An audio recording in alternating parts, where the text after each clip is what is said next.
Bonjour tout le monde, j'espère que vous allez bien. On se retrouve pour une nouvelle vidéo. Je me suis amusé à faire une petite vidéo, une petite intro. J'espère que ça vous plaît. Donc, avant de commencer, je vous invite à vous abonner, activer la cloche de notification pour ne rien rater de nos prochaines vidéos, mais aussi à laisser un petit pouce bleu. Donc, pour cette vidéo, nous allons parler de l'axe Z. Comment mettre tout notre plan, toutes les lignes, notre plan en tout cas, sur l'axe X, Y et ne pas avoir de coordonnées Z. Parce que parfois, ça peut être embêtant si on doit modéliser notre projet et qu'après avoir exporté notre projet, on voit que les lignes ne sont pas sur le même plan. Donc, c'est un peu embêtant. Donc, pour visualiser cela, j'appuie juste sur Shift et la molette en même temps. Je maintiens, voilà, pour faire la rotation. Donc, on voit clairement que l'axe Z, là, il y a plein d'éléments qui ne sont pas sur le même plan.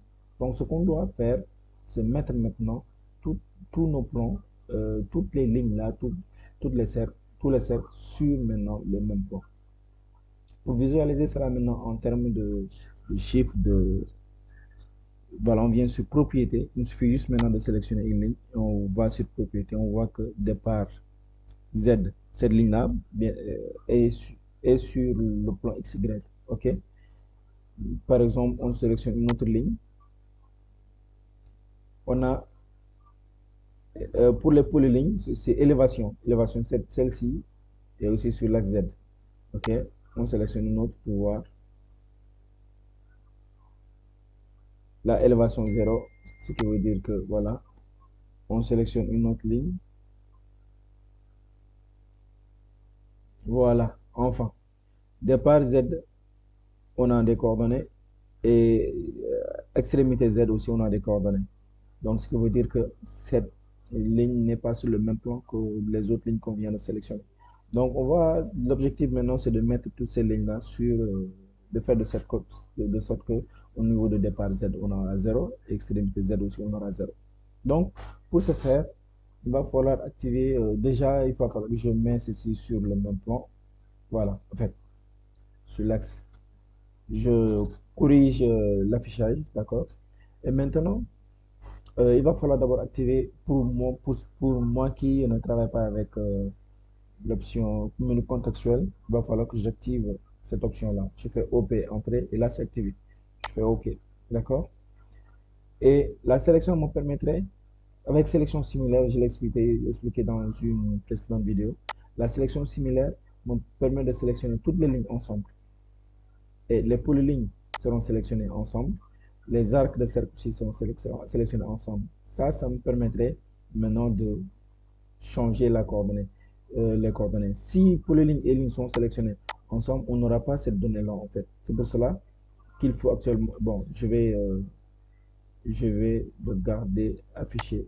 Voilà, c'est le plus simple. Donc, si lignes et polylignes sont sélectionnées, on n'aura pas cette donnée-là ici. Donc, il faut absolument avoir les lignes qui sont sélectionnées ensemble, les polylignes ensemble. Et là, on pourra maintenant sélectionner voilà, modifier cette donnée-là, mettre tout sur le même plan. Donc, je sélectionne par exemple cette ligne et je fais clic droit, sélection similaire. Toutes les lignes sont sélectionnées. Donc, je viens au niveau de départ Z. Je mets 0, entrée. Et je viens sur extrémité Z. Je m'inscris sur 0. Entrée. OK. Et je continue pour les autres polylignes. Pour les polylignes, sélection similaire. Je mets élévation. Cette fois-ci, ce n'est pas départ, mais plutôt élévation. Élévation, je mets à 0. OK. Je sélectionne autre chose. Cette ligne-là, par exemple, je vois départ Z, c'est 0. Donc, c'est bon. Cette polyligne, élévation, c'est Z, c'est 0. Là, départ, élévation, on est à 0. On sélectionne les arcs maintenant pour voir. Sélection similaire. Maintenant, c'est concernant les arcs, ça concerne plutôt le centre Z. OK? Je mets à 0. Mais il va falloir que je fasse une sélection similaire. Ouais, je pense que c'était déjà fait. Voilà. Centre Z 0. Apparemment, c'est déjà fait pour toutes les lignes. élévation Z. On vérifie un petit peu en maintenant la touche Shift enfoncée et la molette. Il y a encore quelques lignes qui sont encore sur l'axe Z. Donc, apparemment, celle-là, je fais sélection similaire. Extrême départ Z, 0. Extrémité Z, 0. Là, élévation, ça y est, je fais sélection similaire. Élévation, je le mets à 0. Il y a une petite différence. Hein. Si ce n'était pas sélectionné, c'est parce qu'il y avait une petite différence avec les autres polylignes. Sélection similaire, je viens dans élévation, c'est 0. OK. Cette ligne-là, sélection similaire, départ Z 0, extrémité Z 0. Cette ligne-là, je vois, élévation, on est à 0. Cette ligne-là aussi. On va essayer de vérifier maintenant la Shift. Apparemment, il y a seulement quelques-unes. Élévation, je mets à 0. OK, vous voyez. Là, il y a toutes les lignes qui sont en même temps sélectionnées. OK. Élévation, 0. Là aussi, c'est une élévation, je fais sélection similaire. Je le mets élévation à 0. D'accord.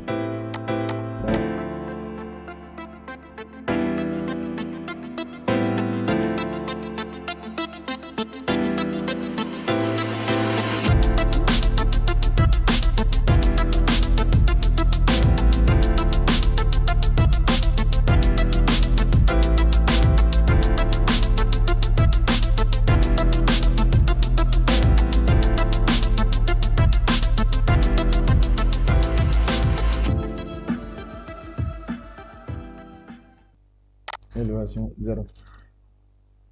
Élévation 0. Voilà. C'est juste ça en fait. C'est pas grand chose. Hein. Il y a juste quelques lignes. Apparemment, c'est la végétation qui est là ou bien. Voilà. Je vais mettre sur le même plan maintenant. Oh.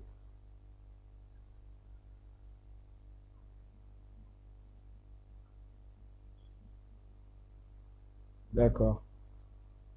OK. En tout cas, je pense que le max est déjà fait. Vous pouvez ne pas tomber sur un projet de si grande envergure. Et c'est ça l'idée en fait. C'est procéder ainsi. Et si vous avez la chance d'être sur un projet où il n'y a pas autant de polylignes, d'arcs et de trucs, je pense que vous n'aurez pas tout ce travail-là à faire. Et voilà. C'est tout pour ce tutoriel. Euh, Laissez un petit pouce bleu. Abonnez-vous si ce n'est pas encore fait. Activez la cloche de notification pour ne rater aucune de nos prochaines vidéos. Merci et à la prochaine fois pour une nouvelle vidéo.